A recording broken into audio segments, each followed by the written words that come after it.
Thank you all for tuning in. Now, I can't promise you the outcome that you're gonna get from watching this, but what I can tell you, if you apply what you're about to learn, this will change your financial future. If you're here, it's probably because you're ready for change. And what you're gonna learn in tonight's training will do just that. So if taking back control of your money isn't enough to keep you glued to this screen for the next 90 minutes, I think it's time to reassess your priorities. Number one, you're gonna learn how to take back control of your money. And you're gonna do that by learning how to be the bank.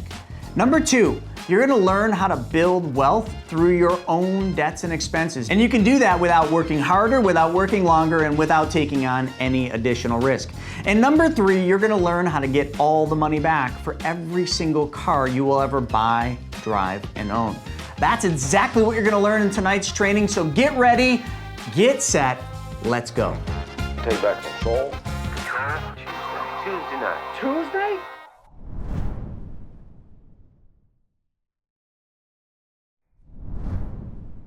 What if by changing one thing, just one, everything about how money feels in your life changes? Not because you've earned more, not because you found a better investment, because you changed the order. Let me ask you a simple question. How many of you want more money? Almost everyone does. But what if money isn't the real issue? What if the gap between you and the wealthiest families isn't income? It's a paradigm. It's a skill. It's a difference between being a borrower and being a builder. And most people never even realize they're choosing every month. Here's what I've come to believe. Most families are last in line for their own money. You work for it, you earn it, and then before you even think, your pockets are empty because it's flowed to the bank, to the government, to Wall Street. And whatever survives, you hope grows. And you call that normal. What if that order is backwards? What if there's a behavior, a single behavior, that wealthy families never violate? And most people, 95% of people, violate it every month. And we're going to come back to that because once you see it, it's like the Matrix. You won't be able to unsee it. So here's my only request today. Stay curious. If something challenges you, good. Everything changes when the way we think changes. And that's where this begins. Imagine this. Someone offers you a job. You're going to work an extra 30 hours a week. You're going to take on more stress, more responsibility, more pressure. And here's the bonus. You make zero extra money. No equity, no ownership, nada. How many of you would take that job? Show of hands. Nobody? No, you'd have to be an idiot. And now it gets worse. I leave corporate America to start my own thing. Within a year, I find myself helping a coach build his platform from $0 to $4 million during the first year of the pandemic, working 15 to 18 hours a day, 7 days a week, living away from my beautiful family that's in that photo right there, and making about a third of what I was making the year before in corporate America. How many in your right mind would do that? Nobody. You'd have to be a Looney Tune, right? But I did it twice. And eventually I hit rock bottom in the back of a mastermind in Mawad, New Jersey. And we're going through this exercise. The leader's asking people, and I'm one of the leaders in the room, how much money do you want to make? What's your dream? Who are you becoming? How awesome is your life going to be? And I broke. I started crying in that moment because I realized something I didn't want to admit. I wasn't building my dream. I was building someone else's again. And when I got honest, I had rules around money that weren't serving me or my family. Rules I never questioned, rules I inherited. And I was operating inside those rules without ever asking who wrote them. Where was I trained? So I did something I don't do easily. I asked for help. I got humble. I went to a friend, a fiduciary with 40 wealth management offices. And I said, hey, rep, I need help. And he handed me a book. And that book sits right by me at all times. And I went home and I read it that Tuesday night. And don't be impressed. It's only 91 pages and it's got giant font. But what happened next is I got angry, really angry. I reread it the next day. Then I called him up and I said, what the bleep? Rep, I've known you for 2 years, man. Why didn't you tell me about this? And he said something that stuck with me forever. Sip, you weren't ready. And that bothered me because my first thought was, if this was true, every American would be doing it. And that's when it shifted for me. It stopped being about me and it became a mission because I realized something. Most families aren't failing because they're lazy. They're failing because they never question the rules. And that's where everything changed for me. And I thought, if this was true, if the order really is wrong, then what this means is bigger than you think. And when we look at this, Nelson Nash talks about that the infinite banking concept is nothing more than an exercise in imagination, reason, logic, and prophecy. And before we change money, we change how we see it. So as long as you're not driving, I need to keep you guys safe. Imagine this.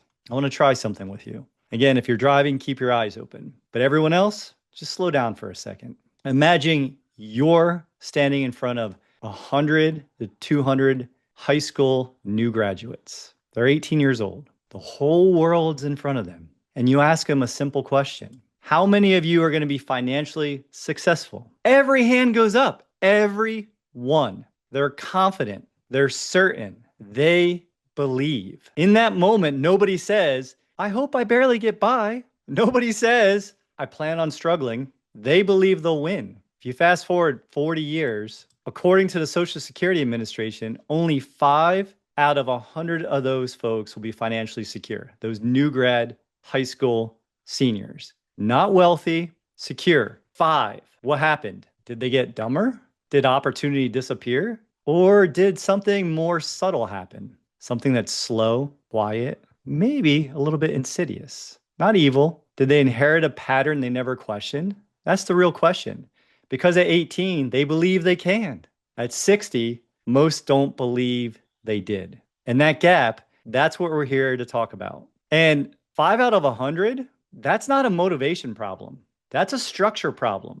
And here's where it gets really uncomfortable. Most people don't fail because they're lazy. Heck, we live in a hustle culture. We live in a culture where everyone has a side hustle, right? We work harder and harder. They fail because they followed instructions. Think about that. They followed instructions. They worked hard. They saved some. They invested the rest. And they hope it works. It sounds responsible, but responsible isn't always optimal. And here's the question. What if we're certain about a path that isn't designed for builders? It's not that we don't know that hurts us. It's what we know for sure that just ain't so, right? That's where the realization begins. And that's where this quote comes into place. And it's often attributed to Will Rogers. He said, the problem in America isn't so much what people don't know. It's what people think they know that just ain't so. Write that down, take a picture of it. This is something I want you to contemplate later. The problem in America isn't so much what people don't know. It's what they think they know that just ain't so. Like I said, sit with that. Think about that. It's not ignorance. It's misplaced certainty. What if we had been absolutely certain about a financial path that isn't designed for builders, that's designed to control? What if we've been groomed to conform to an order of money that benefits institutions first and families second? And it's not because anyone is evil. It's because that's how it's structured. And if you never question the structure, if you're never curious, you inherit it and you pass it on. That's what happened to me. I was disciplined. I was responsible. I was working hard. I had a side hustle, but I never stopped to ask, who's deciding this was the only path? And the moment I asked that, the moment I asked for help and I became curious, everything started to shift, because thinking differently about rebellion isn't about ownership. And ownership starts with a better question. And so when I finally got honest with myself, I realized that I didn't have a money problem. I had a money pattern, rules I had never questioned. And there's 3 in particular. I don't have a slide for this one yet, so just bear with me. But there's 3 in particular. Rule number 1, put as much money as you're allowed into a qualified plan. Max that thing out. Delay the taxes. Trust that future you will handle it. And I did. Every year for more than a decade, I did what I asked. What I didn't ask was, why am I locking up my money till I'm almost 60 while hoping tax rates don't go up? That wasn't a strategy. That was a condition. That was conditioning by somebody else. Rule number 2, if there's money left over, enjoy it. Every time you get a little bit extra coming in, bonus, something else. And I did. Trips, lifestyle, Ironman racing, comfort, toys, right? I think it's something about once a comfort is enjoyed, it becomes a need. Nothing wrong with enjoying life. We only get to do it once, but I wasn't building liquidity. I wasn't building control. I was either locking money up for the future or spending it. There was no middle ground. Rule number 3, pay more than the minimum on your bad debts, right? As an adult, I've been completely out of debt 3 times, wiped out bad debt 3 times. And the way I did it is I would just, 7 of my 10 debts prior to finding what we're talking about today, I was aggressively paying it down. I felt disciplined doing it. But here's what I didn't realize. Every extra dollar that I sent out to the lenders, I would never earn on that money again. Does that feel familiar? I was destroying liquidity. I was shrinking my control, and I was calling it being responsible, providing, protecting. And that's when it hit me. I wasn't broke because I didn't earn enough. I was actually earning in the top 5% of America. I was broke because my money left me too fast and it never came back. And I never stopped to question the pattern. That's the dangerous part. 46 years of repeating the pattern from 18 to 46. Because if you never question the pattern, you just repeat it, and you repeat it until you notice it, and you call it discipline. So let me ask you something. What money rules are you following right now that you never actually chose? Let me give you an image. Now we're on to the backwards bike example. And this, by the way, it's in YouTube. You can go check it out. I suggest you do. Just look up backwards bicycle on YouTube. But look at the image, right? And I want you to think, again, imagination. I want you to think about riding a bike. Put your foot on the pedal. You got one leg up and you push down. And the bike lurches forward. And you push again. And the bike speeds up. You push again. And the bike goes faster. Now it's blowing. The wind's blowing through your hair. You turn to the left. The bike goes left. You turn to the right. The bike goes right. You don't think about it. It just works. Now imagine this. You get on the bike, you turn the handlebars left, and the wheel goes right. You turn the handlebars to the right, and the wheel goes left. At first you laugh, then you'd fall. Not because you're stupid, not because you can't ride a bike, because the system is reversed. There's actually a real version of this. It's called the backwards bicycle. It's where this welder put that crazy looking neck on a bike. And the steering wheel is rigged so everything responds the opposite of what your brain expects. And here's where this is fascinating. This is why I love this. Highly intelligent adults struggle to ride it. Engineers, doctors, smart people, they actually take this bike all over the country, all over the world. They know the rule has changed, but their body keeps responding to the old conditioning. Kids, they figure it out way faster. Why? Because they haven't been conditioned as long. Their neurons haven't wired together as long. They have more flexibility. So here's the question. What if money works the same way? What if the instincts you've built around money are based on a system that benefits someone else? You work harder, you max the plan, you pay down debt, you hope the market works, you retire later. Feels responsible, doesn't it? It feels disciplined. But what if it's backwards? Not evil, just backwards. And if that's true, then the issue isn't intelligence, it's conditioning. And that realization was uncomfortable for me because it meant I wasn't a victim. It meant I was trained.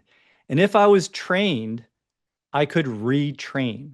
That's exciting. That's ownership. And this is where most people stop. They say, well, that's just how it works.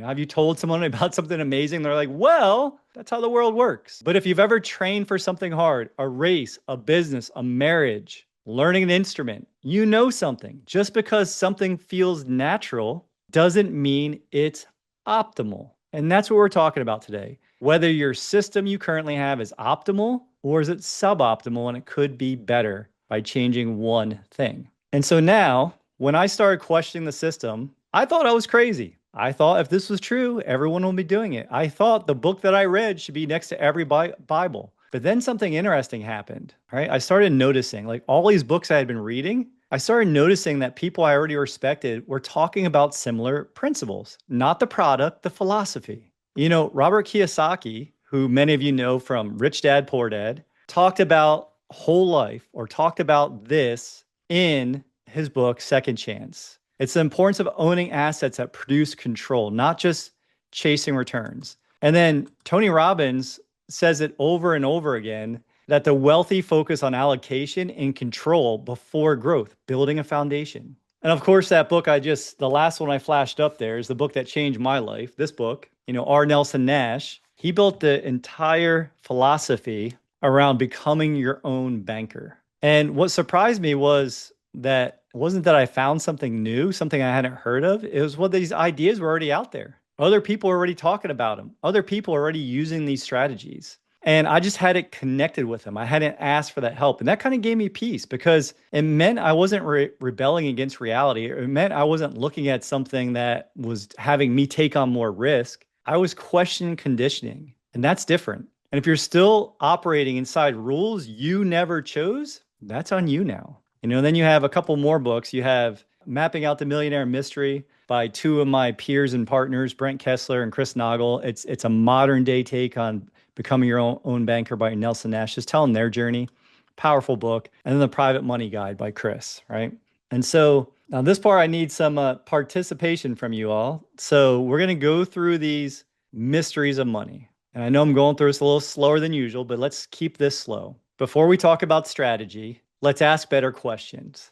So first, so we're on the same page, what is money? What is your definition of money? Money's not emotional. It's not mystical. It's not freedom. It's simply a medium of exchange or a means of exchange. It moves. Money for car for money. Money for home for money. Money for food for money. That's what it does. And here's something that bothered me. When I gave the second question here, when I gave money to a bank, it didn't sit still. If you walked into the bank and you took a fresh $100 bill, right, and you wrote your name, like let's say we wrote Paul's name, you wrote Paul on this, and you hand the $100 bill to the teller, that teller does not take this $100 bill with Paul's name on it and go to the lockbox and put the money in there. And Paul just leaves and he comes back, right? And that money's still sitting there waiting for Paul to use it. No. As soon as we put money in the bank, it becomes a liability to the bank. And that $100 bill that we just handed the bank, or Paul just handed the bank with his name on it, they don't put it in the drawer labeled Paul. It starts going in motion. It leaves immediately. And banks understand something that most families don't. Money in motion produces leverage. Money parked produces patience. That's different.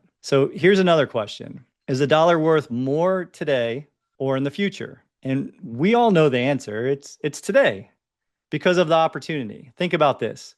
Because of inflation, because of time. If you had that same dollar today and you went back 20 years ago, how many candy bars could you buy? A whole bunch. Today, 0. And so that kind of begs the question, like, why do we structure our lives around giving up control of today's dollar in exchange for a hopeful tomorrow? When I asked that question, when that question hit me, that's when I realized money isn't complicated. It's just misunderstood. And whoever understands the structure wins. Taxes. Anyone here not pay enough in taxes? Audrey, do you pay enough in taxes or do you need to pay more? And do we think taxes are going up or down in the future? If you get confused on this, you can go to usdebtclock.org and check out how much debt we're taking on a daily basis. And I'm going to pick John because I know you're one of the new ones here, John. So let's talk about partnership for a second. All right.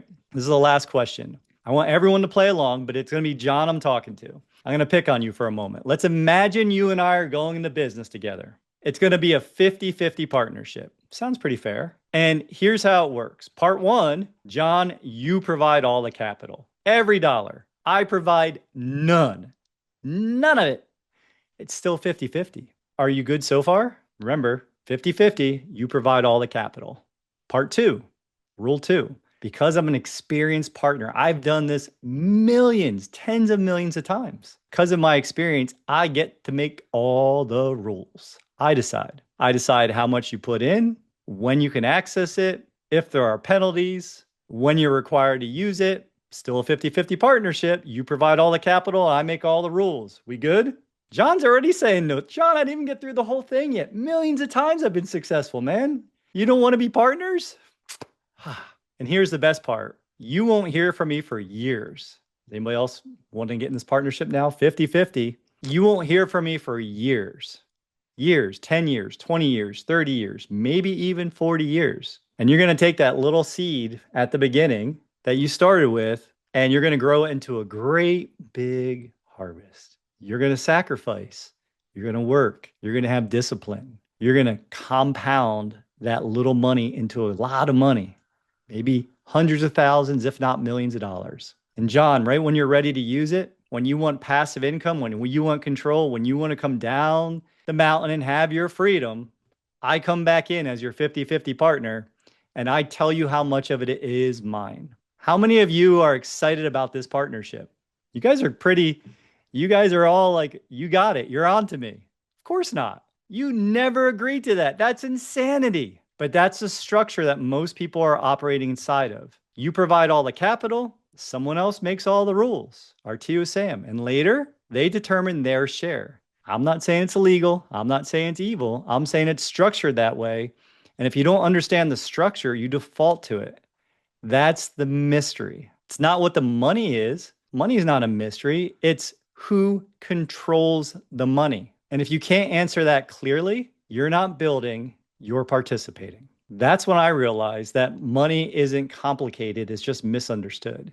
And whoever understands the structure wins. I look over in the partnership, and now we're going to map out the method, right? I'm going to show you the method before I show you the machine. And so the method is just 3 parts. Like me, like my last name, we like to keep it simple, right? Simple is simple. That's what I promise in every call and every talk I do. Let's keep it simple as possible. So first, there's a machine. And in a few minutes, I'll reveal what the machine is. Machine is simple. It's something that's been around for over 200 years. It's very easy to understand how it works. It's kind of a forgotten about machine. It's very strange that it's this forgotten. And then you have a marathon. If you saw earlier in my slides, this is not a get rich quick scheme. This is not something that is going to happen overnight. This is why it happens over a lifetime. We're here to talk about a different way of thinking, right? We're rethinking banking. But if you're like me, I don't run a marathon until I swim 2.4 miles and ride 112 miles on my bike. And then I run a marathon or hobble through a marathon. And then finally, your legacy, right? The whole thing that we're talking about is about building, keeping, and multiplying your money by changing that one thing. So let's have the reveal and talk about what the machine is. And with the machine, so if the problem is in order, if the issue is that we've been last in line for our money, if control is the missing piece, then the solution can't be another investment. It can't be more ROI. It has to be structure, something that gives you control, liquidity, contractual guarantees, and leverage before growth. Does that make sense? And that structure, this is when I'm doing this live that people tend to get up. That structure is nothing more than a specially engineered whole life policy from a mutual company. Not the kind you grew up hearing about, not their watered down version. I'm talking about a properly structured, high cash value policy. It's designed to store capital first, to grow second, and to allow you to access your money without asking permission from Wall Street or hoping that the markets cooperate. Banks use this structure, which I'm going to show you here in a bit. Corporations use this structure. Wealthy families have been using this structure for millennia. And it's not because it's flashy. There's an article from Ernst Young that says everyone should have 10 to 30% of their assets in regular whole life because it works.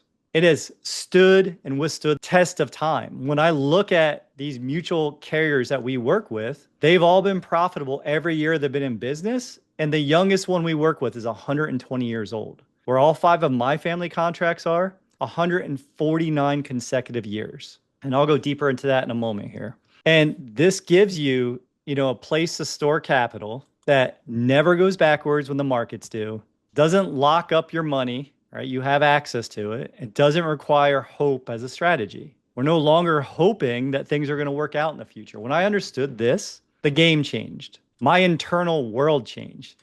And it wasn't because I found higher returns. It's because I changed the order.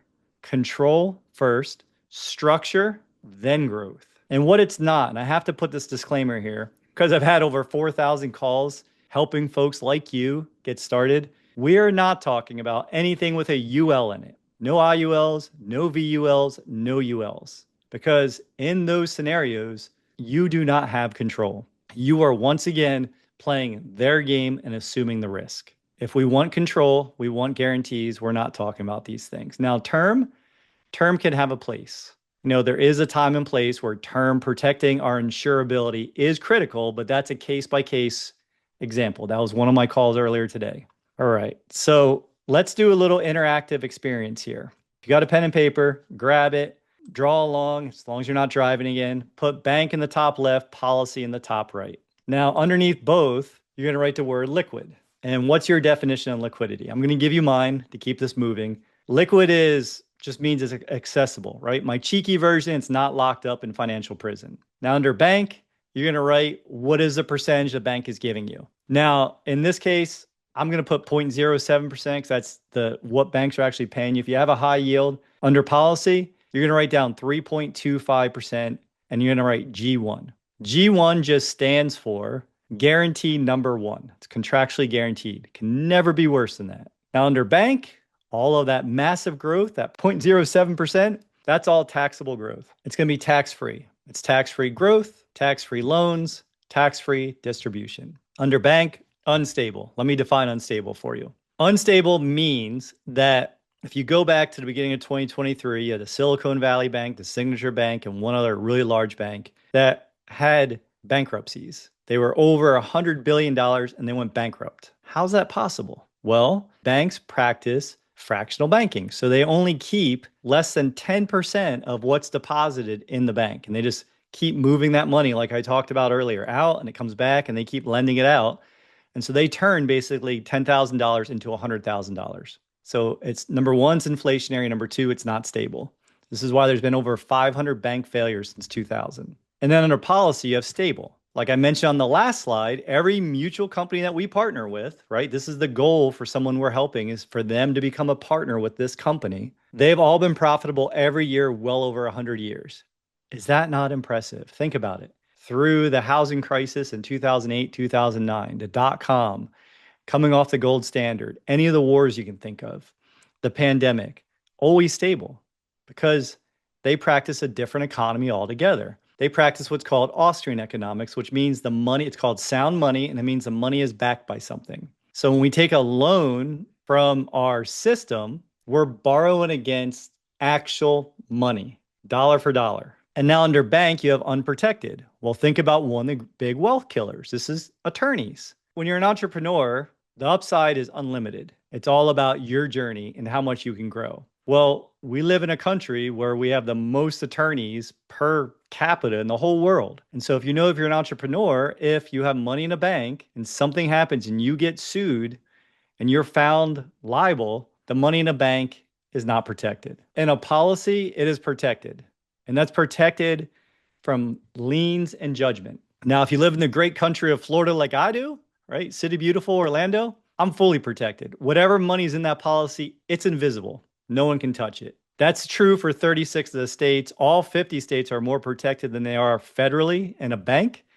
But still, you get the idea. It's protected. So far, if we're talking about living benefits, what I'm showing you is you have tax-free growth, tax-free access, you have guaranteed growth, you have liquidity, meaning it's accessible whenever you need it. You have it in a stable environment where the company's always been profitable, and it's protected from attorneys. Now, the cherry on top, now under the bank, you have no death benefit. So if you have $50,000, $100,000, $200,000 in a bank, and you pull that money out to use it for something, you not only interrupt the compounding, but it's not offering you a cherry on top. In a policy, if you needed that money, you never interrupt the compounding, and you still have the guaranteed protection. You're going to be the recipient. You're going to buy a new car today, and we're going to find out if Jason the banker can be trusted.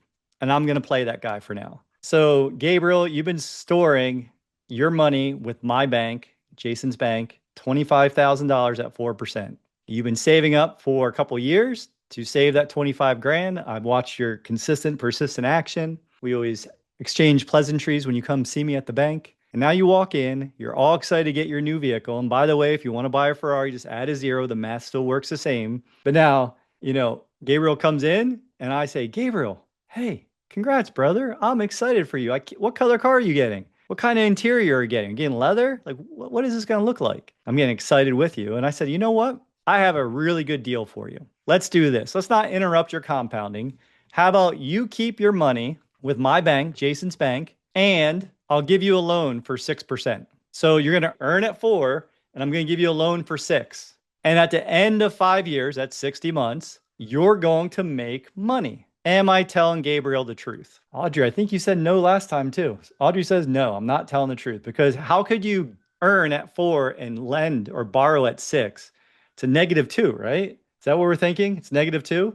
Well, let's look at the actual math. So right? We can just use a future value calculator to figure this out. $483.32 times 60 is $28,999. So Gabriel, you've paid $3,999 of interest to the bank. Remember, we finance everything. We pay interest or we earn it. There is no third way. The future value of leaving your money sitting there, $30,525. So if you look at that, I don't know about how you all do math in your part of the world, but in Florida, 30,000 is more than 29,000. Are we in agreement on that? So Gabriel, you've actually made $1,526. And the reason we look at how does our money flow, remember the backwards bicycle example. I want to show you that we always have to understand what is our money actually doing. When it's uninterrupted compounding, right? That goes like this, and eventually it just starts going like this. When you're paying down on a depreciating loan, it's going like this. So that's what's happening in this example.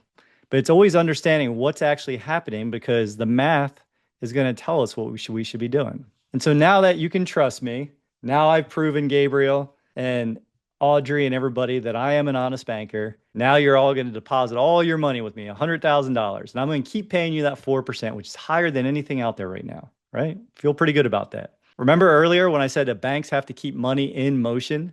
They have to move the money. We talked about it on 2 or 3 slides already. So let's look what the banks do. 100,000 comes in. They take that money. Someone needs a home. It leaves and it comes back in a big circle. Now they have a beautiful blue new house, and what do they need to go with the house? They need a new car. You can't keep driving that same old beater in this new neighborhood in front of your new neighbors. We got to keep up with everyone. So now we get a new BMW. The bank gives us a loan for 8%, and the dealer brings the money back. Now Audrey's like, I need a pool. We've wanted a pool forever. We're getting a pool. Dear, we're getting a pool. That's how it's going to be. And so now you do a home remodel. Costs a little bit more, but now, money goes out, and what happens? The money comes back in. Do you see how we're completing the circle every time? Every time the money comes out, the money has to come back to the bank, and the bank has to move the money again. And now we've had so much fun. We didn't think that this big new house was going to need furniture in all the rooms. So now we put new furniture. We got credit cards. Credit cards got out of control, and we have to do a debt consolidation. This seemed pretty familiar to folks. This is kind of how we operate. Money goes out, comes back in. Remember, we're earning 4% on all the money we keep in this bank. Let's see what the bank earned. 7 minus 3 is 4. 8 minus 4 is 4. 9 minus 4 is 5. And then 12 minus 4 is 8. I don't know why my clicks are so crazy today. 3, 4, 5, and 8, right? That's 20. How much bigger is 20 than 4% that we're earning? If the banks are making 20%, how much more percentage-wise is 20 than 4? Is it 16% more, or is it 500 times more? It is 500 times more. Remember, I told you to look stuff up. Banks make between 400 and 1,300% annually on every dollar you leave there. They are masters of moving money. By the way, Starbucks, with people who have prepaid cards, would rank in the top like 0.04% of all banks, because of the amount of money that's sitting on the cards that they're making money on. Just think about that for a second. Starbucks isn't a coffee shop. They're really playing the banking game. It's pretty wild, right? And earlier I told you I'd help you solve a couple things. So now I'm going to show you a better way to finance everything. Like if you're looking at that beautiful truck, whether you want a car or a truck, whatever you want, I know how you get them up to this point. You either buy it with cash, you finance it and pay interest to someone else, like Gabriel did in our example earlier, or you lease it. And maybe, someone here stole the vehicle, but I think you guys are pretty honest. So I don't think anyone's stealing a vehicle, but this is a better way to buy every vehicle that you're going to buy, drive, and own moving forward. Let me show you what this looks like. I'm going to do some crazy stuff here too. Let's look under the hood of the machine. We're no longer going to talk about premiums, right? We're going to talk about them as premium deposits because we're paying our system. Your age doesn't matter. 21, 31, 41, 51, 61, or 71. As long as you're healthy enough to qualify for life insurance, you can have this machine. And then this last part, I put it doesn't matter in the presentation. It matters quite a bit to me. It's actually the next step of growth is when we're protecting and leaving the next generation better off by multiplying our money with a death benefit. But we're not talking about that today. I'm just showing you how to buy cars. So we're going to do something wild like before. Gabriel, you're going to be my car buyer again because you were a good sport the first time. You're going to deposit $10,000 a year into the machine, into your specially engineered whole life policy. In year 3, you're going to take a loan for $25,000. Since you're paying back your system, we're going to round that 483.33 up to 500. All right, you follow me? 500 times 12 is 6,000. You're paying yourself back. You're being an honest banker. This is what we teach everyone.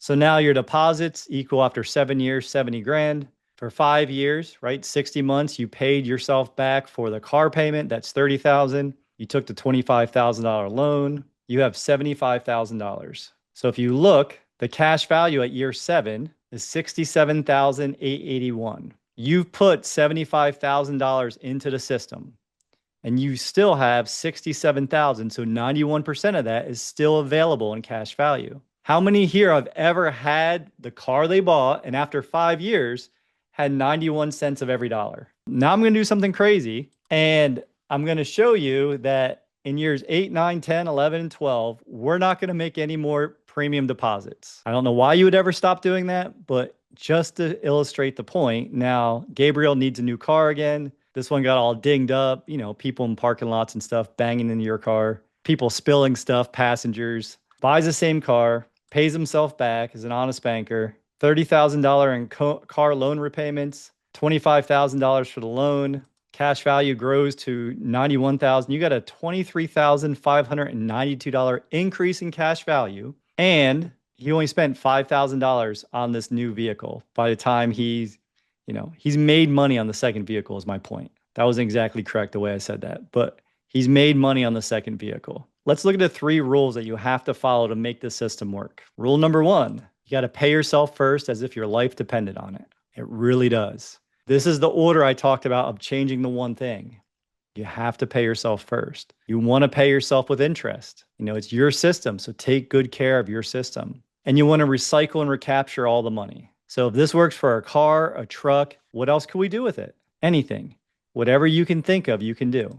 Now, here's a fun one. This is an actual example for a client who came up to us, pretty successful client. And look at the amount of interest, the APRs he's paying. And for some of you, this might look really familiar. Some might be paying more, some might be paying less. So this doctor, this is a chiropractor, came up to us after one of our live seminars showing this exact presentation. And he said, "Hey, guys, can you help me?" And we said what we always say, it depends. And he said, "What do you mean?" "Well, how much do you make? Show us your debts. Let's get into your finances. Let's talk about what you're doing. How much are you paying yourself? Are you paying?" And he said, "Oh yeah, I'm putting $25,000 a year into my qualified plan, into my 401k for my solo." Like, okay, cool, great, good job. That's awesome. But if you look at what he was going to pay, it was going to take him 26 years by following the bank's plan. I call this the no plan, right? The plan the banks want us to follow. And he would have paid $316,000 of interest to the banks, $5,777 a month. And he said, "Can you help me make this go away faster? Can you help me take back control?" We said, "Yes." "Are you willing to change one thing?" You remember that? And he said, "Yes, I am. I'll change anything if you can help me." And so what we did is we structured his policy to deposit $25,000 a year.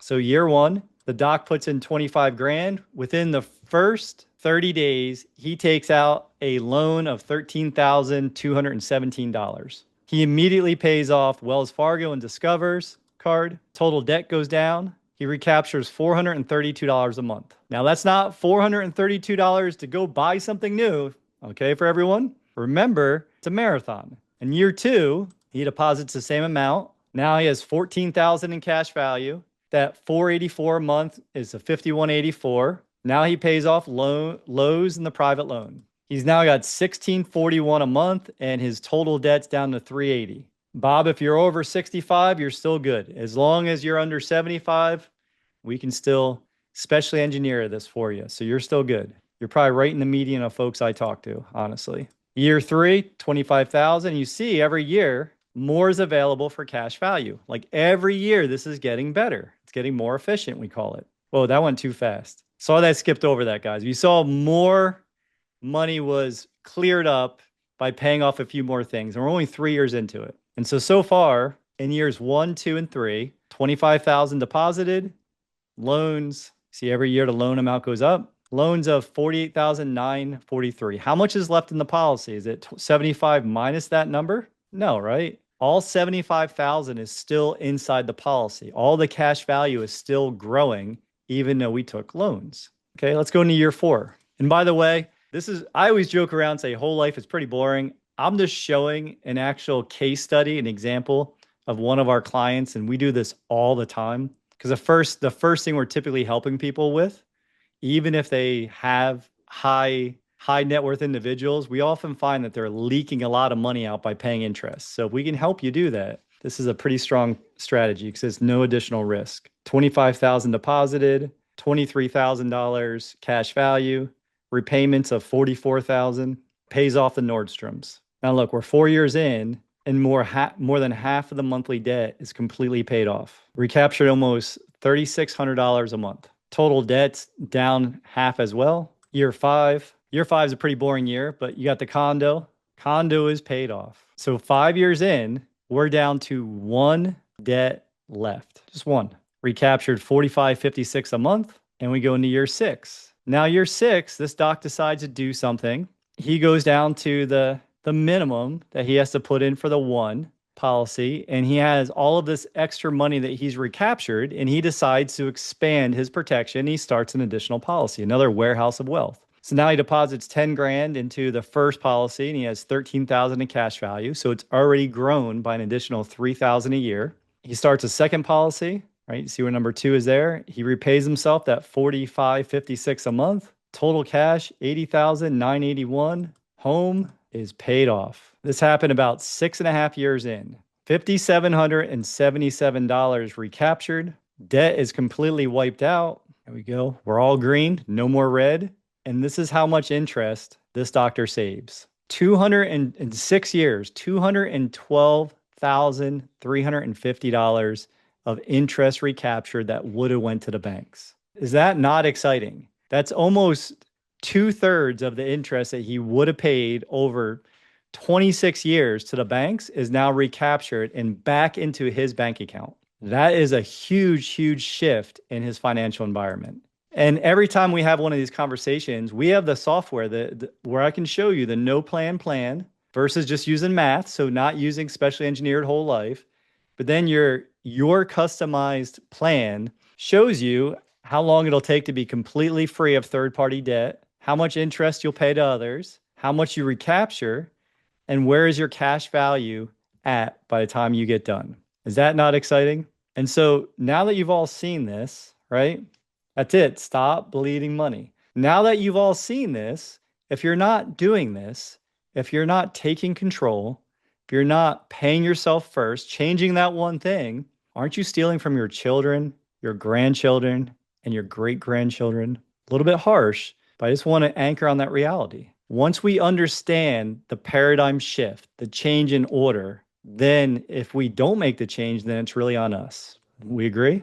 And I'm going to take this slide out. This might be the last time you guys see this slide, but if poor people would do what rich people would do, then they wouldn't be poor anymore. And the reason I'm taking it out is I can't confirm that Warren actually said that, but I love that look in that slide. It just feels true. So when we get here, now we're nearly at the end. So hold any questions you have. At the end of the day, only 2 things are guaranteed. You live or you die. And while you're alive, who controls your capital? When you die, what system remains. It's not dramatic, it's the reality. And most people never question the structure. They work hard inside of it, they hope inside of it, they sacrifice inside of it, but they never step outside of it. And I get it, because I didn't either. I was them. I was you if you're not practicing this, until I did. And here's what I believe now. If you believe you're capable of building something greater, then at some point you must take ownership of the system your money lives inside. Not complain about it, not blame it, understand it, and act. If what I spoke about today resonated with you, you guys are great participants. If you're paying yourself consistently, if you're insurable, if you're not, we'll find out. If you're ready to actually strategize instead of just consuming information, then the next step is simple. Schedule a complimentary strategy session, not to be sold anything, to see if this structure fits your life. If it does, we build it correctly. If it doesn't, you still leave clearer than before. But don't leave today saying, that was interesting. Leave saying, I'm taking ownership. Because everything changes when you change one thing and you change the order. So thank you all. Blessed as always to be able to share this information with each and every one of you. Okay, all, be blessed. Have a great rest of your day, and thank you for your energy, your time, and take action. That's my what I would tell you to do.